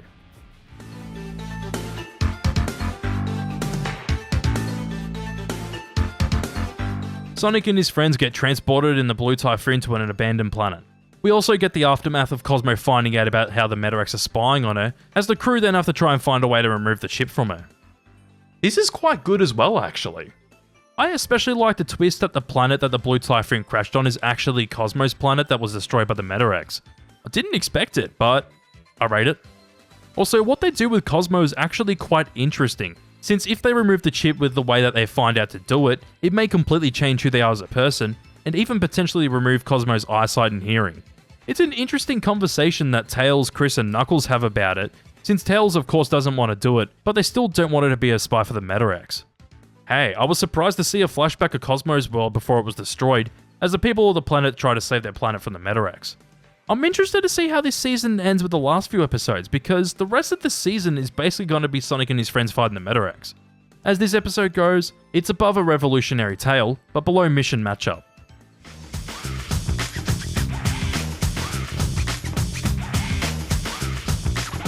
Angel and Mischief has the Blue Typhoon taking off to their final battle with the Metarex, as Shadow's not far behind them.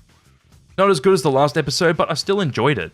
It seems like this season's gonna end off pretty strong. Anyways, I like this episode, since Sonic and his friends have to get through the Metarex fleet to get Eggman out of their captivity, since he got imprisoned in the last episode. I didn't bother mentioning it because it didn't really matter much in the last episode. With that aside, the Metarex used the 7 Chaos Emeralds to go through with their plans to turn everything into plants and trees across the galaxy, and even turn into giant tree monsters themselves, as everyone else has to try and stop them. I do wonder how they're going to get rid of them though, since they got their asses kicked. This goes just above the last episode.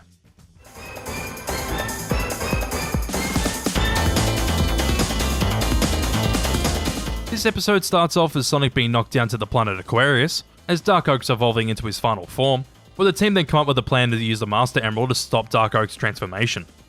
Pretty much the same quality as the last episode, since they're just fighting the Metarex as Dark Oak and the Commanders are transforming. Besides from them all trying to fight off the Metarex, we find out that Chris might never be able to go back home, but let's be real here. We all know that he's going to be able to go home in the end anyway, so I don't care too much about this. Also, is it just me, or has Chris's voice changed over the past few episodes? His voice sounds a bit deeper. With that aside, I actually like how Eggman as well as Deco, Boko, and Bo-Kun actually start to respect Chris as they all work together to find a way to use the Master Emerald to beat the Metarex. Well, with only 2 episodes left, I wonder how this will end. But as this episode goes, yet again, it's above the last one.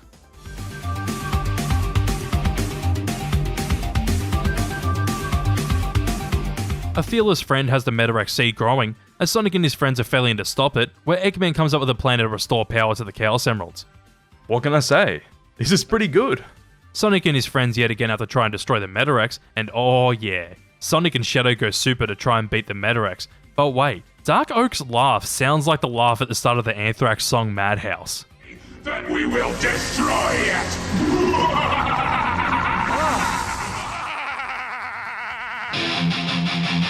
Kind of a weird detail that I picked up on, but it's there, I guess. Surprisingly, Sonic and Shadow can't beat the Metarex, since they go out to destroy the whole galaxy, since their first plan of turning it all to plant life didn't work. Instead, Cosmos sacrifices herself to destroy the Metarex and save them all, as Tails has to give the Metarex the final blow with the cannon, as Sonic and Shadow are inside the cannon. I actually think that this works really well, since Tails can't go through with it, since he doesn't want Cosmo to die. It's probably the best moment throughout the whole episode.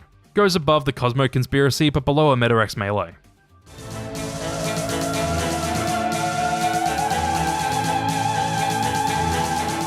The last episode of the show follows up Cosmo's sacrifice to destroy the Metarex, as the crew deal with the loss of Cosmo, and have to escape as soon as possible since they find out that the planet egg is going to explode. Yeah, this is a really strong ending for this show. I just really like how we get to see how the characters deal with Cosmo's death, and especially Tails since he had such a strong connection with her. After the first half of the episode focuses on the aftermath of Cosmo's sacrifice, the rest of it focuses on how Sonic and his friends are going to travel back to their world, and eventually how Chris tries to find a way back home. I like how this episode actually ends with Eggman helping Chris get back home, even though he's done it just to get rid of one of Sonic's friends, and as he leaves, things on Sonic's world seem to have gone back to normal, as a plant that I assume to be Cosmo starts to grow. Definitely not the most action-packed episode or anything like that, but it's still a good ending. Goes just below a Metarex melee.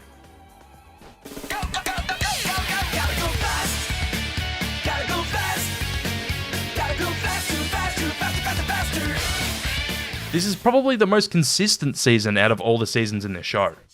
There were some pretty good episodes in this season, but also some episodes like Clash in the Cloister and The Planet of Misfortune that are just quite boring, but definitely not the worst we've seen in the show. I do really like how unique this season is compared to the other two, since this one went for something completely different with the Metarex wanting to turn the whole galaxy into plant life, but I have to say, I wish this season was shorter. This goes for all 3 seasons, but they all would have benefited from 13 episode seasons instead of 26.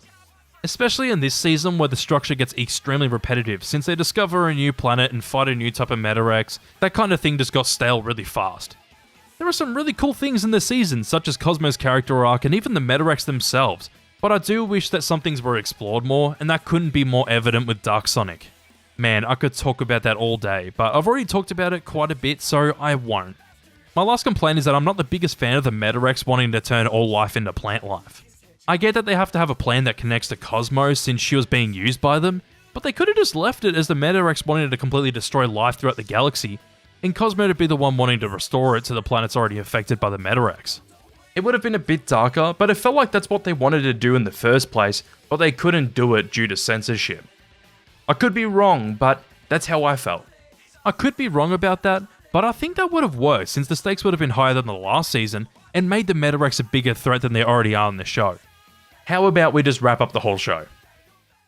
So, that was Sonic X, and I think that this show's actually a little bit underrated. Before I get into the nitty-gritty of my full opinion on the show, let's rank every episode from worst to best, and starting it off, we have The Damn Scam, Techno Teacher, Sonic Scream Test, Mean Machines, Chaos Emerald Chaos, Chaos Control Freaks, Skirmish in the Sky, The Sewer Search, Party Hardly, Depths of Danger, The Planet of Misfortune, Sonic to the Rescue, Defective Detectives, How to Catch a Hedgehog, Sunblock Solution, Clash in the Cloister, Eggman for President, Beating Eggman Part 1, A Day to Forget, A Dastardly Deed, Galactic Gumshoes, Map of Mayhem, Zelkova Strikes Back, A Volcanic Venture, Running Out of Time, Emerald Anniversary, Trick Sand, Hedgehog Hunt, Friends Till the End, An Enemy Indeed, An Underground Odyssey, Desperately Seeking Sonic, Satellite Swindle, Revenge of the Robot, Cracking Knuckles, A Ship of Doom, Terror on the Typhoon, Cruise Blues, A Cosmic Call, Teasing Time, H2O, Prize Fights, A Wild Win, Little Chow Lost, Station Break-In, Cosmic Crisis, A Chilling Discovery, The Beginning of the End, Unfair Bowl, Fast Friends, A Revolutionary Tale, The Adventures of Knuckles and Hawk, I Spy, Angel of Mischief, The Light in the Darkness, Pure Chaos, A Chaotic Day, Heads Up Tails, A Robot Rebels, Missile Wrist Rampage, A New Start, Mission Matchup, Countdown to Chaos, The Last Resort, Project Shadow, Beating Eggman Part 2, Flood Fight, The Cosmo Conspiracy, Sonic's Big Break, A Fearless Friend, That's What Friends Are For, Fly Spy, So Long Sonic, Robotnik's Revenge, A Metarex Melee, Shadow World, Shadow Knows, and finally the best episode in Sonic X is Showdown in Space. This show is really mixed as I mentioned before, but it's still slightly underrated. Don't get me wrong, it isn't great or anything, and the original Japanese version is much better than this 4Kids dub, since I've watched both versions before, but there are still some really good stuff in this show. Some of the character arcs in Season 3, as well as the Sonic Adventure and Sonic Adventure 2 storylines in Season 2 are good, but I gotta say, this show's too long.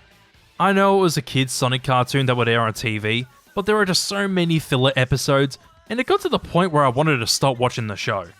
The show would have really benefited from 13 episode seasons, or even if they wanted more, they shouldn't have made it more than 20 episodes a season, because with 26, nearly half of the episodes are filler in each season.